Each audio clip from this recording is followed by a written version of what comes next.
Indo British advanced pain clinic, నొప్పి మాయం, surgery దూరం. For appointments 9155515563. శ్రీకాంతు భజించు సేవకులకు. భజించు అన్న మాటకు అర్థం మనసుతో ఒక సంగమును పొంది ఉండడం. భజించడం అంటే ఆయన్ని పొగుడుతూ ఉండడం, స్మరిస్తూ ఉండడం. ఏది చేస్తున్నా కూడా భగవంతుడే స్మరణలోకి వస్తాడు. ఏది చేస్తున్నా భగవంతుడు స్మరణలోకి వస్తే 2 ప్రయోజనములు సిద్ధిస్తాయి. ఒకటి, మీరు ధర్మమును విడిచిపెట్టలేరు. 2, అధర్మమును ఆచరించలేరు. కారణం, శంకరాచార్యులు వారు సౌందర్యలహరి చేస్తూ ఒక శ్లోకం చెప్తారు. అందులో అంటారు, మనిషి అనేక మాటలు మాట్లాడుతూ ఉంటాడు. ఈ మాట మాట్లాడడానికి అసలు 84 లక్షల జీవరాశులలో మాట్లాడే అదృష్టం పొందడానికి కంఠంలో స్వరపీఠిక మనిషికి పెట్టినవాడెవరు? భగవంతుడు పెట్టాడు. పెట్టినప్పుడు నేను ఏదైనా మాట మాట్లాడే ముందు నాకు భగవంతుడు ఈ స్వరపీఠిక పెట్టి మాట్లాడే అవకాశం ఇచ్చాడు. ఎప్పుడో అప్పుడు ఈ శరీరం పతనం అయిపోతుంది. ఇవాళో రేపో 10 ఏళ్ల తర్వాతో 20 ఏళ్ల తర్వాతో శరీరం పడిపోకుండా ఉండదు. జాతస్య హి ధ్రువో మృత్యువు ధ్రువం జన్మమృతస్య చ. శరీరం పడిపోవాలి. పడిపోయినప్పుడు ఈశ్వరుడు ఒక ప్రశ్న వేస్తాడు, అన్ని ప్రాణులలో నువ్వు ఉత్కృష్ట ప్రాణివయ్యావు. కారణం, 2 ఇచ్చాను. 1 బుద్ధి, 2 మాట. ఈ మాటని నువ్వు ఎంత బాగా ఉపయోగించావు అని అడుగుతాడు. మాట బాగా ఉపయోగపడాలన్నా, ఏది చేస్తున్నా చేత నిగ్రహింపబడాలన్నా అది ఇచ్చినవాడు జ్ఞాపకానికి వస్తూ ఉండాలి. ఆ ఇచ్చినవాడు జ్ఞాపకానికి వస్తున్నాడు అనుకోండి, నాకు మాట ఇచ్చినవాడు భగవంతుడే, నేను ఆయనకి జవాబుదారి అని నాకు అనిపించింది అనుకోండి, పిచ్చి పిచ్చి మాటలు మాట్లాడే అవకాశం ఉండదు. అర్థం లేని ప్రశ్నలు వేసే అవకాశం ఉండదు. ఏదైనా మాట మాట్లాడేటప్పుడు మాట మాట్లాడడం ఎంత జాగ్రత్తగా మాట్లాడాలి, ఎంత సామాజిక ప్రయోజనము కొరకు మాట్లాడాలి. మాట అగ్నిహోత్రంతో వర్ణిస్తుంది వేదం. అగ్ని దాహకత్వం కాల్చేస్తుంది ఏ వస్తువునైనా. మాట అజ్ఞానాన్ని కాల్చేస్తుంది, తెలియనితనాన్ని కాల్చేసేది మాట. ఒకరి దగ్గర మనం తెలియనిది విన్నామనుకోండి, తెలియనితనం పోతోంది. అందుకని మాట అన్నది అంత గొప్పది. మీరు మాట్లాడేటప్పుడు ఇది నాకు భగవంతుడు ఇచ్చాడు, సక్రమంగా వినియోగించుకోవాలి అని మాట్లాడారనుకోండి, అది పూజ. ఎందుకంటే ఈశ్వరుడికి కట్టుబడి మాట్లాడుతున్నారు. మీరు నేను ఇది మాట్లాడను అని ఎందుకంటున్నారంటే ఈశ్వర భక్తి చేత. అప్పుడు మీరు ఏది చేస్తున్నా కూడా అది జపో జల్ప శిల్పం సకలమపి ముద్రా విరచన గతి ప్రాదక్షిణ్య క్రమణమశన ద్యాహుతి విధి ప్రణామ సంవేశ సుఖమఖిలమాత్మార్పణదృశ సపర్యా పర్యాయస్తవ భవతు ఎన్మే విలసితం అంటారు శంకరాచార్యులు వారు. నేను నా చేతిని కదుపుతున్నాను అనుకోండి, ఈ చెయ్యి కదులుతోంది అంటే ఈశ్వర కృప. ఈ చేతిని మీరు బెంగపెట్టుకోకండి అని మంచి మాట మాట్లాడడానికి ఇలా అంటాను తప్ప మీ సంగతి చూస్తానని ఇలా అనను.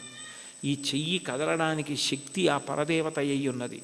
ఈ కదలికలు ఆమె సంతోషించడానికి పనికి రావాలి తప్ప ఆమె నా యందు కాఠిన్యము వహించడానికి, ఆమె నన్ను చూసి వీడికి ఎందుకు ఇచ్చాను శక్తి అని అనుకునేటట్టుగా నేను ప్రవర్తించకూడదు. యాదేవి సర్వభూతేషు శక్తి రూపేణ సంస్థిత.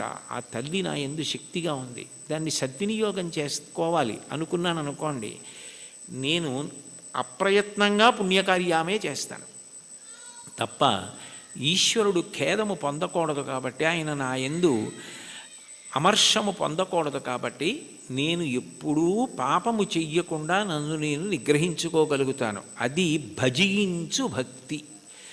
ఆ స్మరణ ప్రహ్లాదుడిది. పానీయంబులు త్రావుచున్ కుడుచుచున్ భాషించుచున్ హాసలీలా నిద్రాదులు చేయుచున్ తిరుగుచున్ లక్షించుచున్ సంతత శ్రీనారాయణ పాదపద్మయుగళీ చింతామృతాస్వాద సంధానుండై మరచన్ సురారిసుతుడే తద్విశ్వమున్ భూవరా.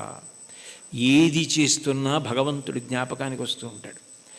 ఆయనది మహోపకారం. ఆకలేసిందనుకోండి, ఊళ్ళో అన్నీ తెలుసుకుంటున్నాను కానీ నాలో పదార్థం అయిపోయిందని నాకు తెలియదు.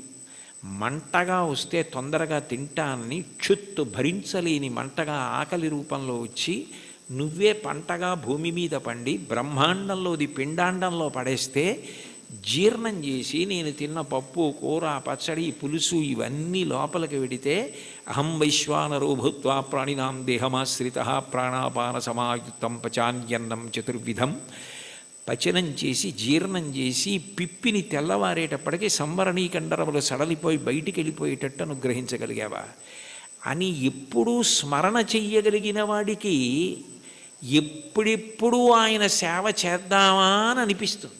అప్పుడు పూజ అంటే అరగంట చేద్దామా 20 నిమిషాలు చేద్దామా అనిపించదు.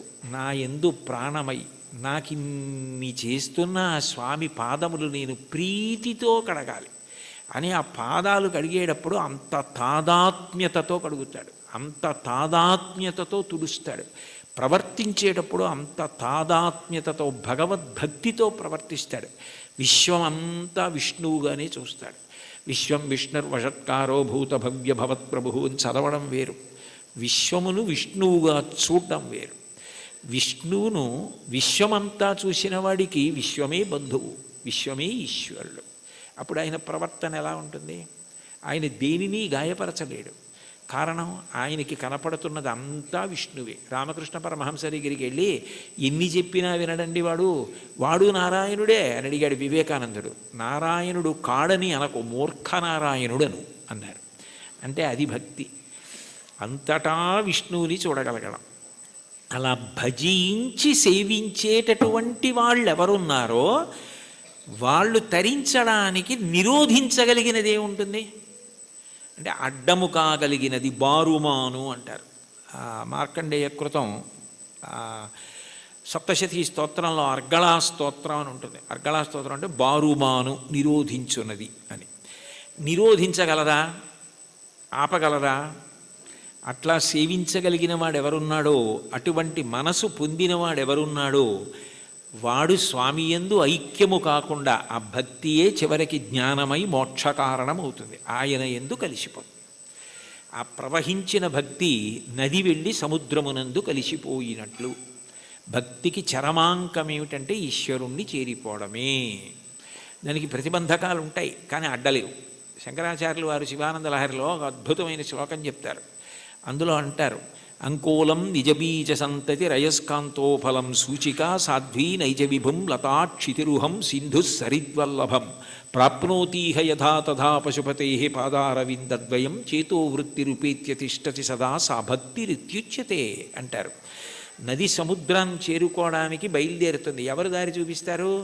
ఓ నది ఇలా వెళ్ళు సముద్రం వస్తుందని చెప్తారా? చెప్పరు. నది వెళ్ళిపోతూ ఉంటుంది. వెళ్ళిపోతున్నప్పుడు ఏ చంద్రశేఖరేంద్ర సరస్వతి మహాస్వామి వంటి మహాపురుషులో స్నానం చేస్తారు. అంతటి మహానుభావుడు ఇక్కడ స్నానం చేశాడని నది ఆగదు.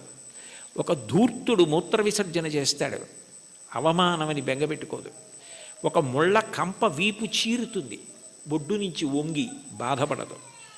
ఒక చోట బొగడపూల చెట్టు పువ్వులు రాలుస్తుంది, పొంగిపోదు.